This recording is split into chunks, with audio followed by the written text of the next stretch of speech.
My husband's relatives always looked down on me, saying I was useless.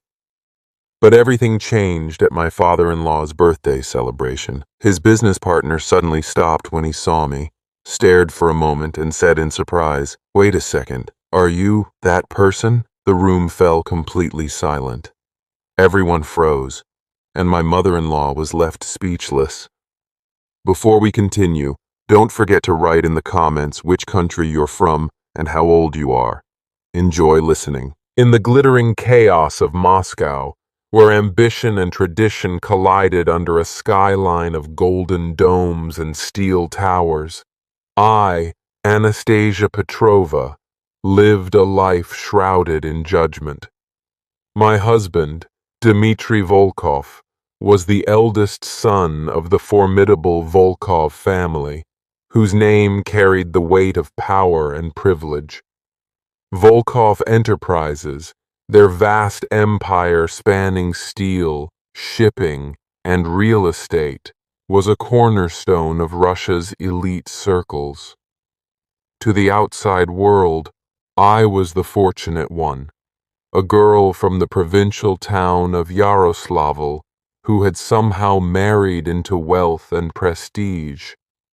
But within the opulent walls of the Volkov mansion, I was nothing more than an unwelcome intruder, a blemish on their polished legacy. Dmitry's relatives wielded their disdain like a finely honed blade. His mother, Irina Volkov, was a vision of icy elegance, her silver hair always impeccably styled, her sharp blue eyes cutting through me with every glance. "Bespoleznaya," she would hiss, useless, when Dmitry was out of earshot, her voice dripping with contempt. Each word was a calculated strike, designed to remind me of my place. Dmitry's younger brother, Victor, was no less cruel. His smirks were a constant torment, his mockery of my modest upbringing a ritual at every family gathering. "A seamstress's daughter in our world," he'd say, loud enough for the cousins to hear, their laughter a chorus that echoed through the marble halls. The cousins, draped in furs and diamonds, treated me like a curiosity, their whispered jibes a relentless hum in the background of every dinner, every holiday. I endured it all for Dmitry. His warm brown eyes and gentle reassurances were my lifeline in this sea of hostility. "They'll come around, Nastya," he'd say, his voice soft but firm, his hand squeezing mine in quiet solidarity. "They just need time." I wanted to believe him, to cling to the hope that one day the Volkovs would see me as more than an outsider. But deep down, I knew their acceptance was a mirage, fading with every barbed comment and cold glance. My love for Dmitry was my strength, but it was also my vulnerability, binding me to a family that saw me as nothing more than a mistake. The night of my father-in-law's 60th birthday celebration would test that love and my resolve to their breaking point. The Volkov mansion was a spectacle of extravagance that evening, a monument to wealth and power that seemed to defy the gray Moscow winter outside. Crystal chandeliers cast a golden glow over polished marble floors, their light reflecting off champagne flutes and silver trays laden with caviar, blini, and delicate pastries. The grand ballroom buzzed with the city's elite, politicians in tailored suits, oligarchs flanked by glamorous companions, and business magnates whose names were spoken in hushed reverence. They had gathered to honor Ivan Volkov, the iron-fisted patriarch of the Volkov family and the architect of their empire's dominance. I wore an emerald green gown, its silk fabric clinging to my frame in a way that made me feel both elegant and painfully exposed. Dmitri had chosen it for me, insisting it brought out the green flecks in my hazel eyes. "You're stunning, Nastya," he'd said that morning, his smile warm but fleeting, his mind already elsewhere. He was consumed by the pressures of Volkov Enterprises, which was on the cusp of a monumental deal, a partnership that could secure their dominance for decades. This celebration wasn't just a birthday party. It was a carefully orchestrated performance, a chance to impress a mysterious new business partner whose identity was known only to Ivan. As I moved through the crowd, I felt the familiar weight of Irina's gaze. She stood near the grand staircase, her silver hair swept into an elegant updo, her lips pursed in disapproval. "Anastasia," she said, her voice low but venomous as I passed. "Don't embarrass us tonight. This is Ivan's moment." I nodded, my throat tight, and forced a smile, my fingers clutching the stem of my champagne flute. Victor, lounging nearby with a glass of vodka, chuckled darkly.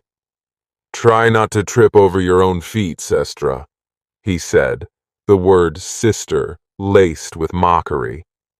I bit my lip, focusing on the music, a lively waltz played by a string quartet, to drown out their words. Dmitri squeezed my hand, his touch a fleeting anchor in the storm. "Ignore them," he whispered, his breath warm against my ear. "You're here with me. That's all that matters." His words were a balm, but they couldn't untie the knot in my stomach. I knew how critical this night was, not just for Ivan, but for the entire Volkov legacy. A single misstep could jeopardize the deal, and I feared that any mistake on my part would be blamed, as it always was, on the useless daughter-in-law. As the evening unfolded, Ivan took the stage to deliver a toast. His presence was commanding, his broad shoulders and steely gray eyes silencing the room with ease. "To family," he boomed, raising his glass, his voice resonating with authority. "To legacy. To Volkov Enterprises." The guests echoed his words, their glasses clinking in a symphony of crystal. But as his gaze swept the room, it lingered on me for a moment, unreadable and heavy. I shifted uncomfortably, wondering if he too saw me as a liability, a weak link in their impenetrable chain. Then, the atmosphere shifted. The heavy oak doors of the ballroom swung open with a low creak, and a man entered. He was tall, with silver hair and a commanding presence that rivaled Ivan's. Whispers rippled through the crowd, fragments of their words reaching my ears. "Mikhail Kuznetsov, the partner, never seen him before." Dmitri had mentioned Mikhail only once, describing him as a brilliant but enigmatic figure whose involvement was crucial to the deal. His arrival was like a storm cloud breaking over the room, charged with an energy that set my nerves on edge. Ivan greeted Mikhail with a firm handshake, the two men exchanging quiet words near the stage. I tried to focus on the music, the laughter, anything to distract from Irina's latest critique of my posture. But then, something changed.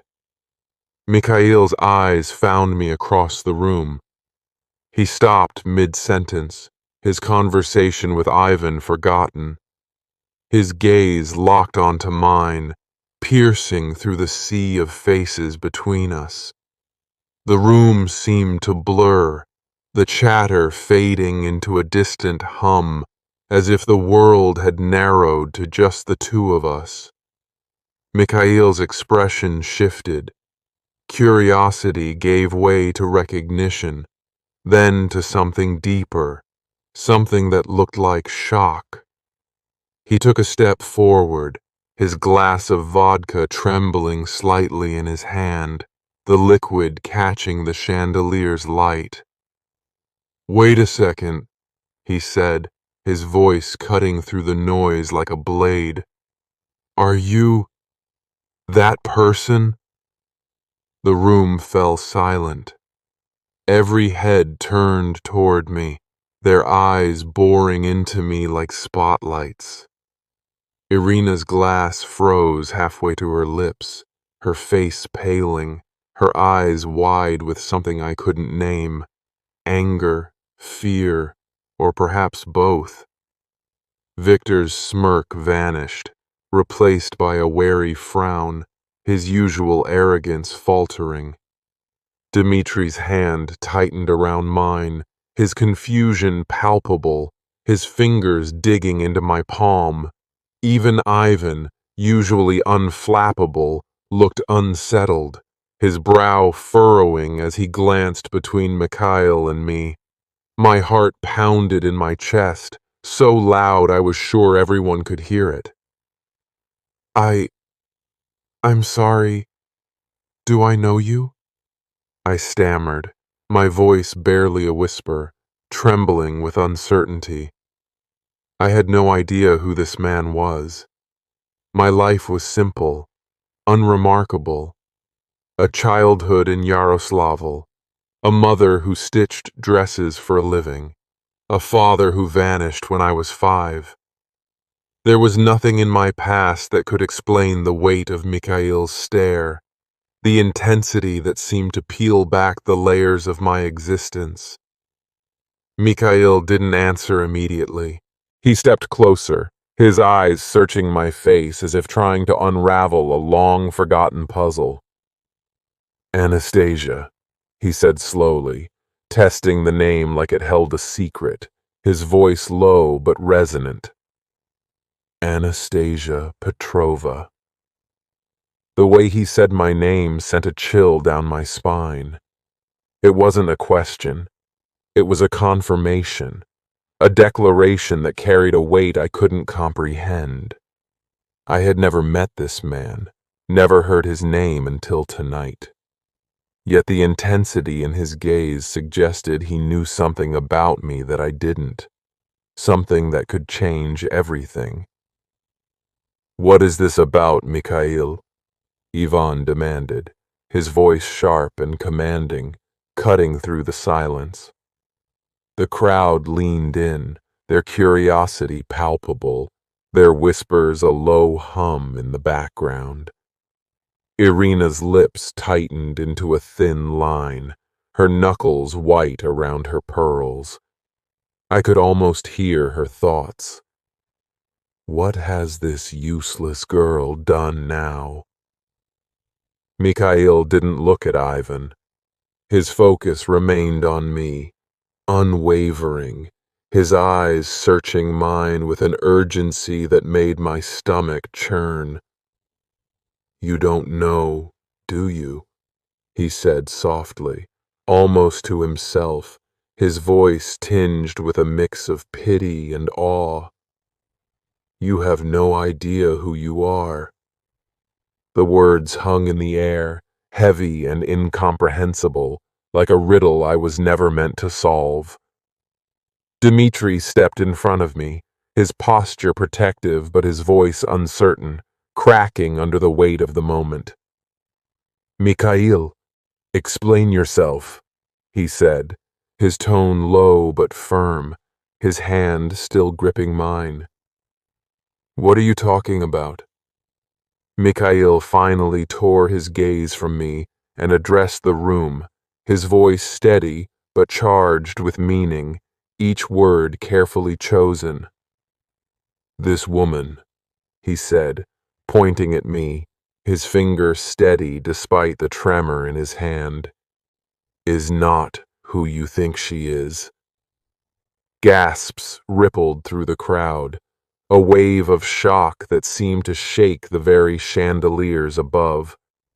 Irina's face paled further, her hand clutching her pearls as if they could anchor her in the storm of Mikhail's words. Victor muttered something under his breath, his eyes darting nervously to his father, his usual bravado replaced by unease. I felt like I was drowning, the weight of their stares pressing down on me, the air thick with suspicion and curiosity. "What do you mean?" I asked, my voice trembling, barely audible over the pounding of my heart. "I'm just Anastasia. I'm nobody." Mikhail shook his head, his expression a mix of pity and determination. "You're not nobody.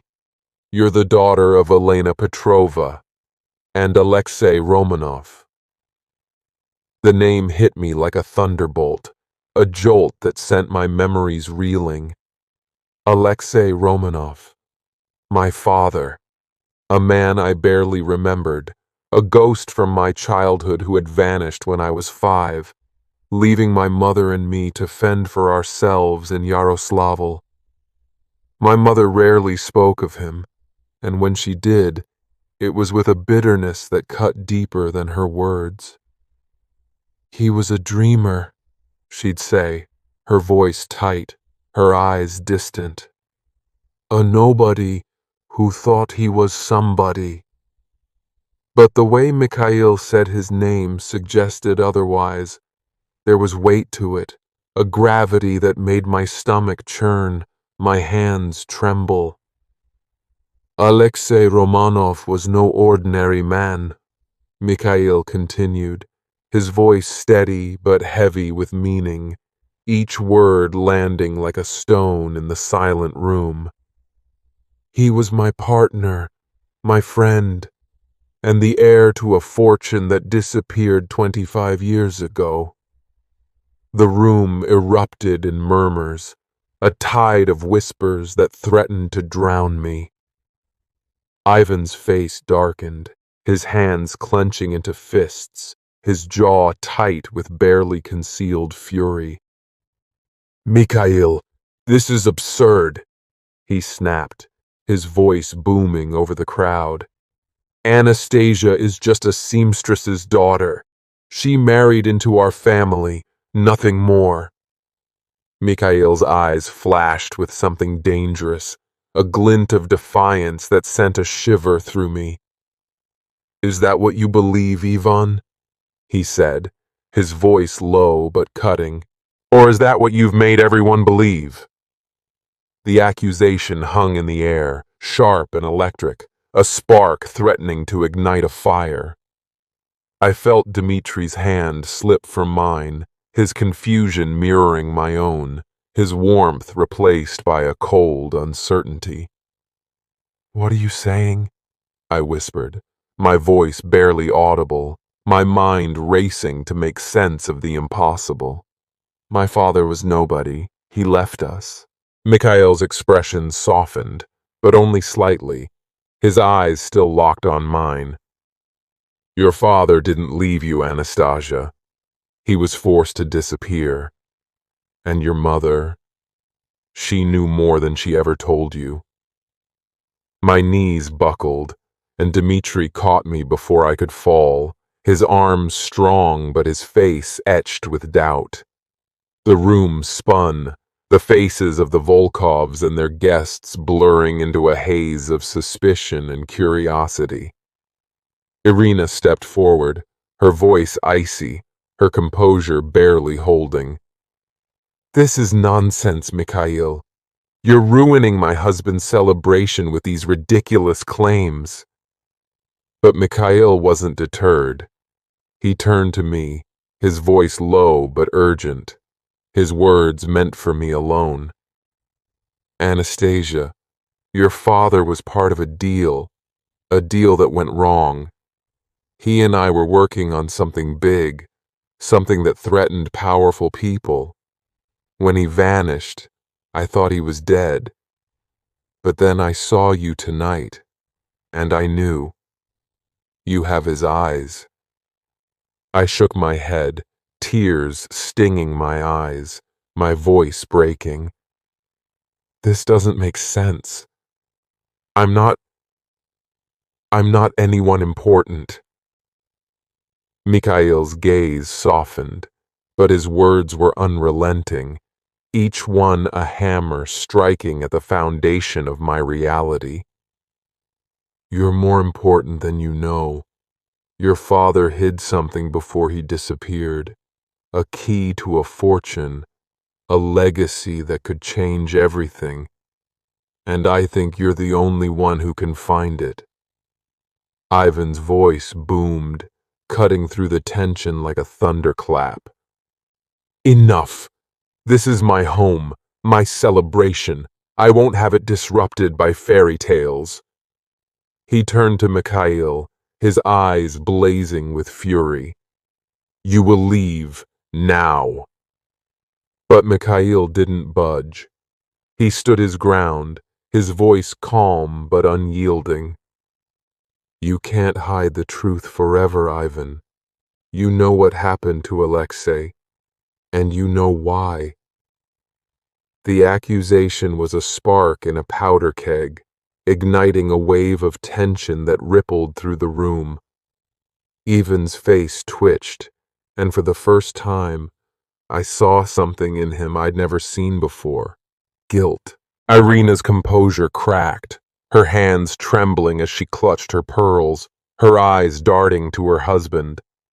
Victor, usually so smug, looked uneasy, his eyes shifting between me and his father, his confidence shaken.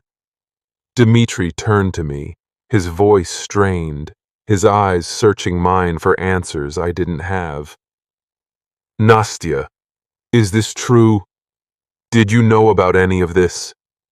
I don't know anything, I cried, my voice breaking, tears spilling down my cheeks. I swear, Dmitri, I don't know what he's talking about. But the doubt in his eyes cut deeper than Irina's insults ever had. The room was closing in, the whispers of the guests growing louder, their eyes boring into me like daggers. I was no longer just the useless daughter-in-law. I was a mystery, a threat, a question mark in the center of their carefully constructed world. The night ended in chaos. Mikhail was escorted out by Ivan's security, but not before slipping me a card with a single word scrawled on it in hurried ink. Yaroslavl. The guests dispersed, their whispers about the scandal echoing in the halls, and the Volkovs retreated into a tense silence, their faces masks of suspicion and unease. Dmitri barely spoke to me as we drove home, his hands gripping the steering wheel, his mind clearly racing. I could feel the distance growing between us, a chasm widened by Mikhail's words, his trust shaken by a truth I didn't understand. That night, I couldn't sleep. Mikhail's revelation echoed in my mind, each word a puzzle piece that didn't fit.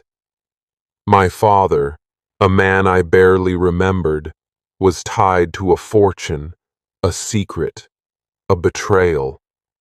And the Volkovs, my husband's family, knew more than they were letting on. The card burned a hole in my pocket, its single word a call to action I couldn't ignore. I lay awake, staring at the ceiling of our Moscow apartment, the city's lights casting shadows on the walls. Who was my father, really? And why had my mother kept his secrets from me? The next morning, I made a decision. I would go to Yaroslavl, to my mother's old house, to find answers. I didn't tell Dmitri. He was already pulling away, his silence a wall I couldn't breach. I packed a small bag, left a note saying I needed time to think, and boarded a train to my childhood home, my heart pounding with a mix of fear and determination. Yaroslavl was a city of memories, both warm and painful. The cobblestone streets, the golden domes of the churches, the quiet riverfront. It all felt like a dream from another life. My mother's house stood at the edge of town, a modest wooden cottage now weathered by time, its paint peeling, its windows clouded with dust. It had been empty since her death 5 years ago, a place I hadn't returned to since the funeral. As I stepped inside, the smell of dust and old wood hit me, stirring memories of my childhood. My mother's laughter as she taught me to sew, her calloused hands stitching late into the night, the silence where my father's presence should have been. I searched every corner, every drawer, looking for anything that might connect to my father's mysterious past.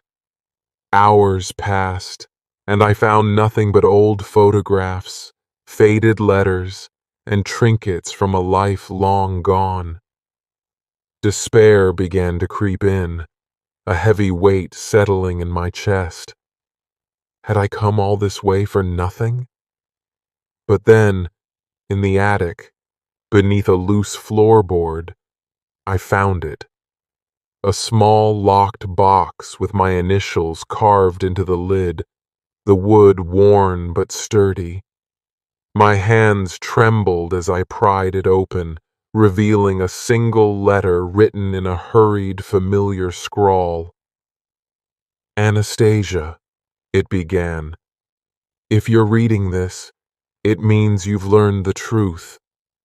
I'm sorry I left you. I had no choice. The Volkovs, they're not what they seem. The key to everything is in Moscow. Find it, and you'll understand why I had to disappear. The letter was only the beginning, a spark that ignited a fire I couldn't extinguish. Over the next few weeks, I followed the clues my father had left, each one leading me deeper into a web of lies and betrayal. The key, I discovered, was a literal one, an ornate, silver object hidden in a Moscow bank vault, accessible only with a code buried in the riddles of my father's letter. But the more I uncovered, the more dangerous it became. Someone was following me, their presence a shadow in the corners of my vision. Dark figures lingering at the edges of crowded streets, the sound of footsteps echoing behind me in quiet alleys. Dmitri grew distant, torn between his loyalty to his family and his love for me, his silence a wound that deepened with every unanswered question. Irina's insults turned to veiled threats, her voice low and menacing when she cornered me at a family dinner. "You're digging into things you don't understand, Anastasia," she said, her eyes cold. "Stop before you regret it." Victor's smirks became menacing glares, his presence a constant reminder that I was no longer safe. I began to piece together the truth, each revelation a thread in a tapestry of deception. 25 years ago, my father and Mikhail had been partners in a deal that promised unimaginable wealth, a deal involving rare artifacts, hidden accounts, and connections to Russia's most powerful families. The Volkovs had been involved, their empire built on the profits of that deal. But when it went south, my father took the fall. Ivan, I learned, had betrayed him, forcing him to flee to protect me and my mother. The fortune Mikhail spoke of was real, locked away in a vault only I could access, its contents a mystery that could upend the Volkovs' carefully constructed world. But the Volkovs weren't the only ones hiding secrets. My mother, I realized, had known more than she'd let on. Her silence, her bitterness, her insistence that I never ask about my father, it all made sense now. She had been protecting me, shielding me from a truth that could destroy us both. The weight of her sacrifice settled over me, a heavy mantle I wasn't sure I could bear. The climax came at the Volkov mansion, in a confrontation that would change everything. Armed with the key, the code, and the truth, I faced Ivan, Irina, Victor, and Dmitri in the same ballroom where it had all begun. The room was silent, just as it had been that night, the chandeliers casting their golden light over a scene charged with tension. But this time, I was the one in control, my voice steady despite the fear coursing through me. "I know what you did," I said, holding up the documents I'd uncovered. Letters, contracts, recordings that laid bare the Volkov's betrayal. "You betrayed my father, you stole his legacy, and you tried to erase me." Ivan's face was unreadable, his eyes cold and calculating, but I saw the flicker of fear beneath his stoic mask. Irina's eyes burned with rage, her voice a hiss. "You're nothing," she spat, her hands trembling. "You'll always be nothing." But I wasn't nothing, not anymore.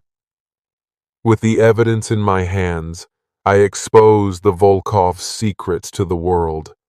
The fortune, a collection of priceless artifacts and hidden accounts, was recovered, and Ivan's empire began to crumble under the weight of his betrayal. Dmitri, torn by guilt and love, stood by me in the end, but our marriage was forever changed, a fragile thing battered by secrets and doubt.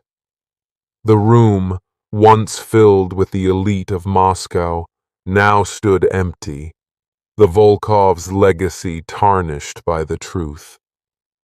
As I walked away from the mansion for the last time, the snow falling softly around me, I felt the weight of their judgment lift. The Moscow skyline stretched before me, a city of secrets and possibilities. I was no longer the useless daughter-in-law. I was Anastasia Petrova, the woman who had uncovered the truth and reclaimed her legacy.